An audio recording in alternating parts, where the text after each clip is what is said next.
Hello बच्चों, कैसे हैं आप सब। आज एक बार पुनः आप लोगों के सामने कक्षा 9 के एक नए वीडियो के साथ उपस्थित हुआ हूं।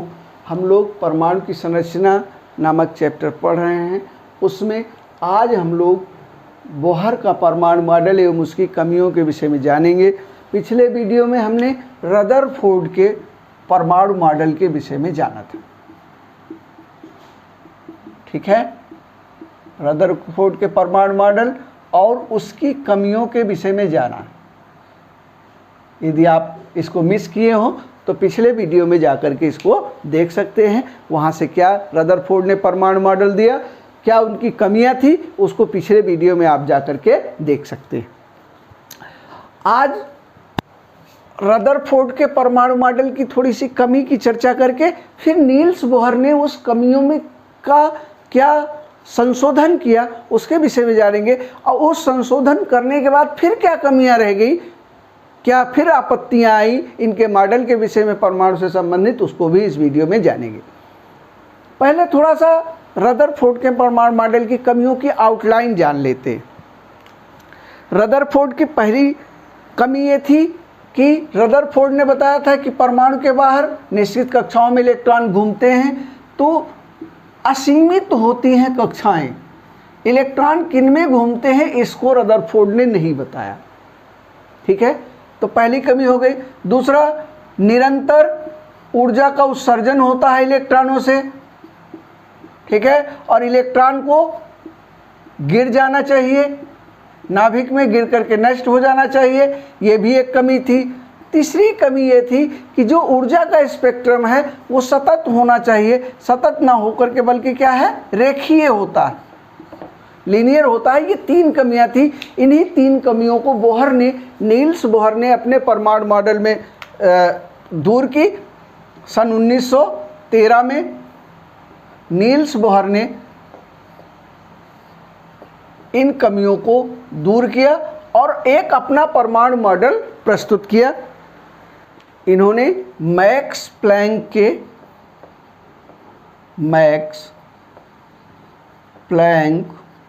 के क्वांटम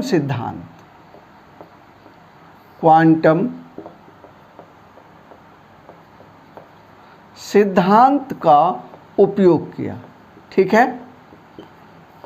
क्वांटम सिद्धांत क्या है कि इसके अनुसार जो ऊर्जा का अवशोषण या उत्सर्जन है वो लगातार नहीं होता है, बल्कि क्या होता है, छोटे छोटे पैकेट के रूप में, छोटे छोटे पैकेट के रूप में होता है।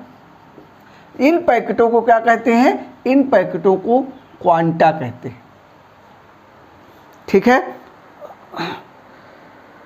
प्रत्येक पैकेट अर्थात एक क्वांटा की जो ऊर्जा होती है वो होता है H बराबर H न्यू, ठीक है। जहाँ H क्या है, प्लैंक कांस्टेंट है, प्लैंक कांस्टेंट, या इसको हम प्लैंक नियतांक कहते हैं, प्लैंक नियतांक कहते हैं। इसकी जो वैल्यू होती है H बराबर होती है 6.67 इंटू 10⁻⁻23 अर्ग सेकेंड। इस नियतांक की जो वैल्यू होती है इतनी होती है 6.67 इंटू 10⁻⁻23 अर्ग सेकेंड, ठीक है। उसके बाद इन्होंने अनुमान लगाया। इन्होंने कहा, पहली कमी को दूर किया और बताया कि जो असीमित कक्षाएं हैं, जो ठीक है असीमित कक्षाएं हैं, किसी नाभिक के बाहर असीमित कक्षाएं हैं, बहुत सारी कक्षाएं हैं, उन सभी कक्षाओं में इलेक्ट्रॉन नहीं रहते हैं। इलेक्ट्रॉन जिन कक्षाओं में रहते हैं उन कक्षाओं को इलेक्ट्रॉनों की अस्थायी कक्षाएं कहते हैं। क्या कहते हैं, अस्थायी कक्षाएं।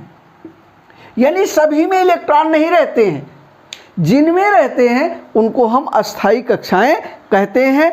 और इनमें निश्चित कक्षाओं में निश्चित संख्या में इलेक्ट्रॉन घूमते हैं, निश्चित संख्या में निश्चित इलेक्ट्रॉन घूमते, ठीक है। असीमित कक्षाएं संभव हैं, लेकिन सभी में इलेक्ट्रॉन नहीं रहते हैं। जिनमें रहते हैं उनको इलेक्ट्रॉन की अस्थायी कक्षाएं कहते हैं, और उन अस्थायी कक्षाओं में, उन सीमित कक्षाओं में इलेक्ट्रॉन की संख्या जो है वो निश्चित होती है। ये हो गया। उसके बाद फिर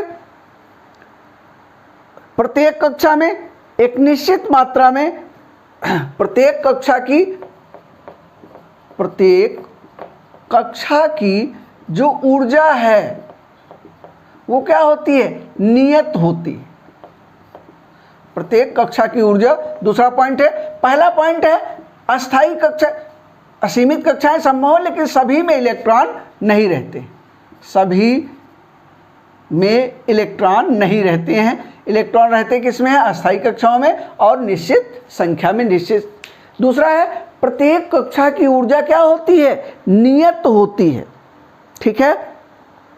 और इस निश्चित कक्षा में जितने भी इलेक्ट्रॉन घूमते हैं, इलेक्ट्रॉनों की ऊर्जा भी नियत रहती है,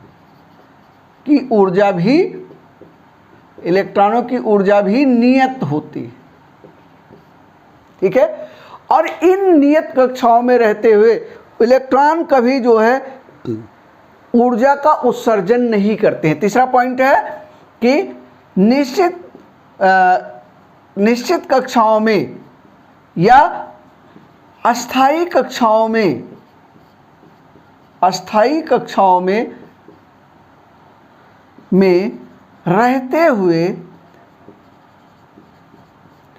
रहते हुए इलेक्ट्रॉन कभी ऊर्जा का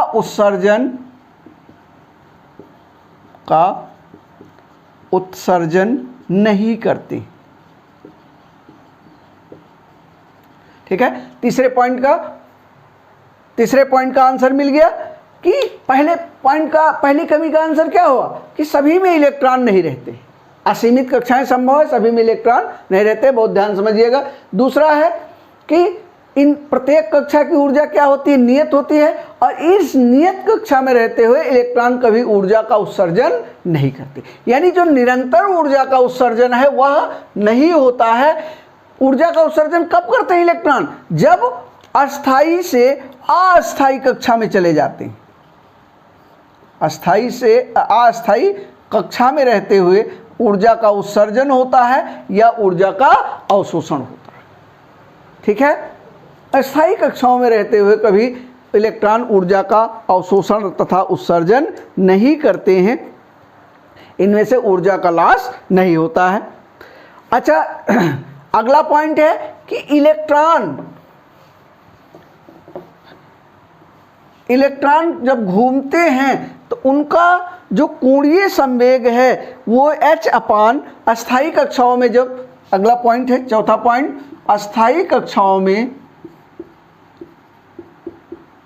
कक्षाओं में घूमते हुए इलेक्ट्रॉनों का कोणीय संवेग h/2π का पूर्ण गुणित अनुपात होता है, पूर्ण गुणित अनुपात होता है, ठीक है। ये अगला पॉइंट है, इसको समझ लेते हैं थोड़ा सा कि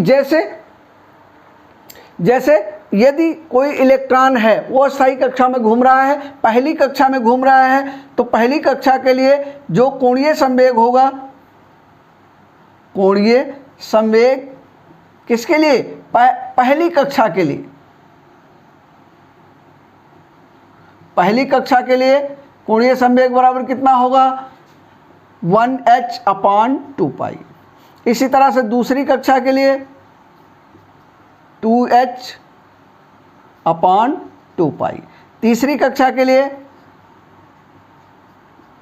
3h/2π, ठीक है। तो इस तरह से जो कोणीय संवेग होगा वो क्या होगा, h/2π का पूर्ण गुणित अनुपात होगा, ठीक है। जहां ये 1 2 3 4 क्या है, ये 1 2 3 क्या है, इसी तरह चौथी में, ठीक है, पांचवी में, चौथी में 4h/2π, ठीक है, तो ये 1 2 3 4 ये क्या है? ये क्या है? कक्षा की संख्या है, कक्षा की संख्या है। ठीक है, यदि किसी इलेक्ट्रॉन का द्रव्यमान स्मॉल m हो, इलेक्ट्रॉन का द्रव्यमान कैसा हो? स्मॉल m हो। ठीक है, और उसका वेग कितना हो? v हो, और केंद्र से, केंद्रक से या केंद्र से इलेक्ट्रॉन की दूरी स्मॉल r हो, तो उसका कोणीय संवेग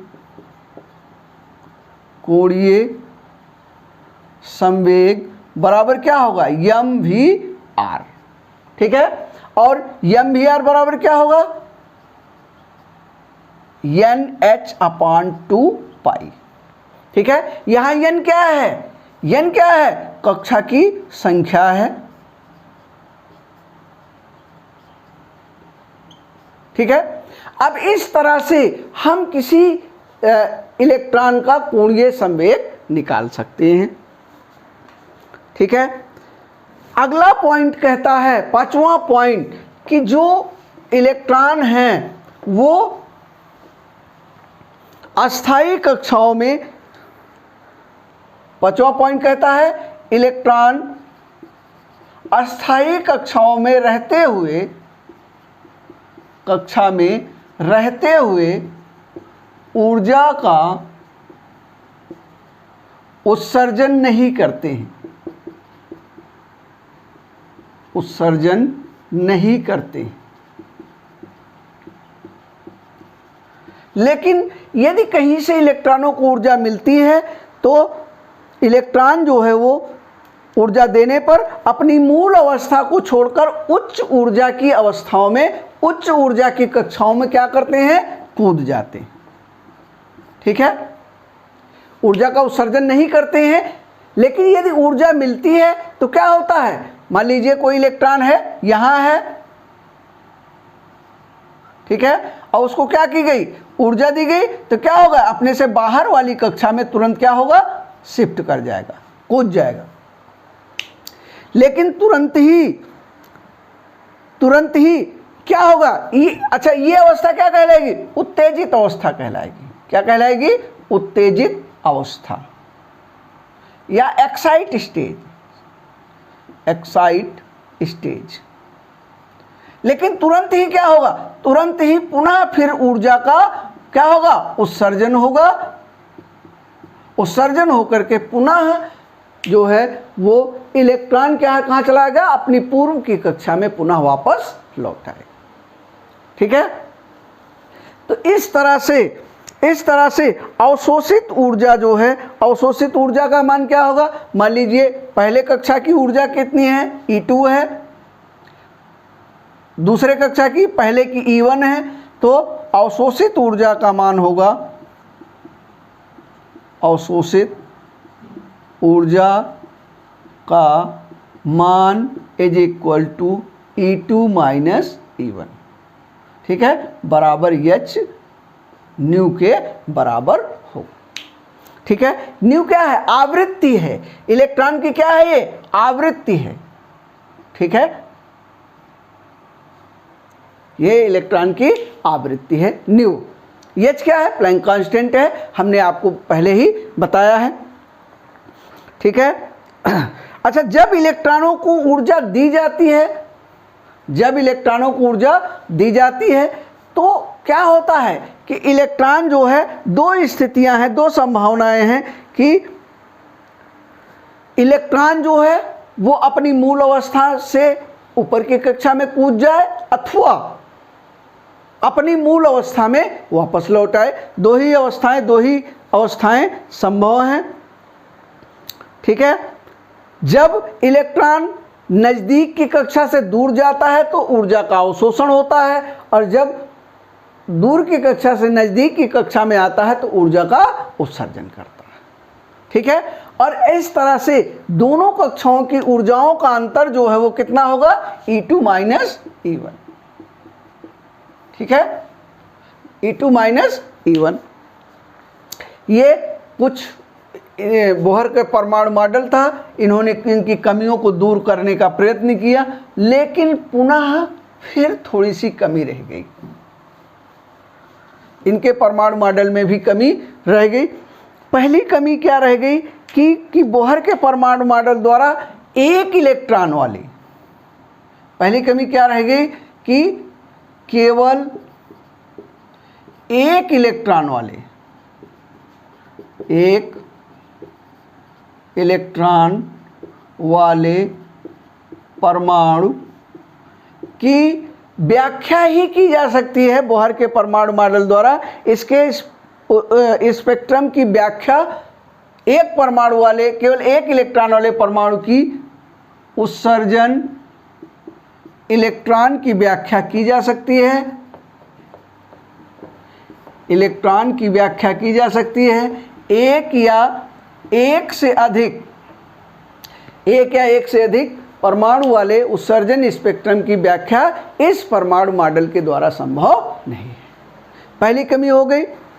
अब इसका एग्जाम्पल, जैसे हाइड्रोजन की व्याख्या की जा सकती है और हीलियम की व्याख्या की जा सकती है, क्योंकि इनमें क्या होता है, एक ही एक इलेक्ट्रॉन है। ठीक है।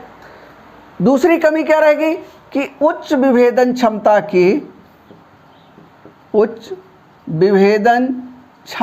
के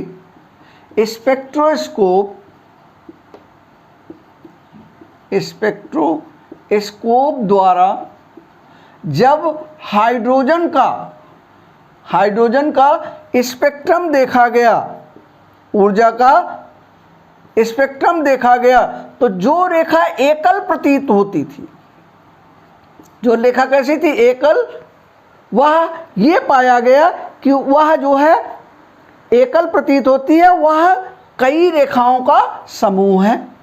ठीक है, जैसे उत्सर्जन स्पेक्ट्रम एकल प्रतीत होता था जो, तो इसको देखा गया तो क्या पाया गया कि ये छोटी छोटी रेखाओं का क्या है, समूह है। उच्च विभेदन क्षमता वाले इलेक्ट्रोस्कोप से देखने पर यह पता चला जो एकल रेखा है स्पेक्ट्रम की, ये क्या है, छोटी छोटी रेखाओं के समूह है, पतली पतली रेखाओं के समूह है। इसकी व्याख्या भी बोहर के परमाणु मॉडल द्वारा नहीं की गई।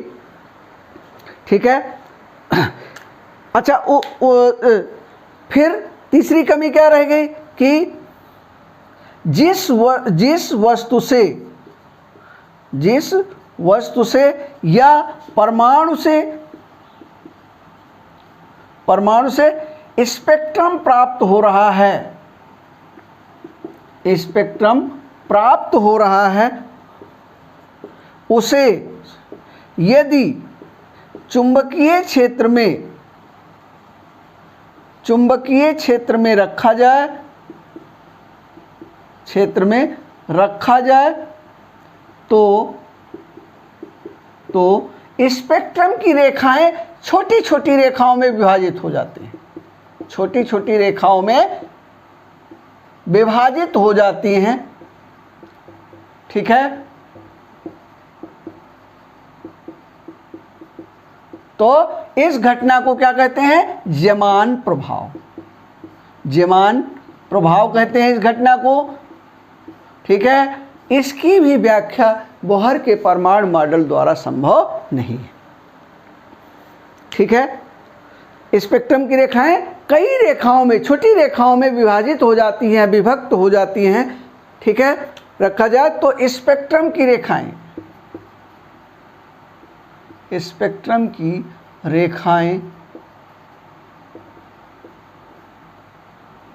कई छोटी रेखाओं में विभाजित हो जाती हैं। इस घटना को ज़मान प्रभाव कहते हैं। इसकी व्याख्या भी बोहर के परमाणु मॉडल द्वारा संभव नहीं है।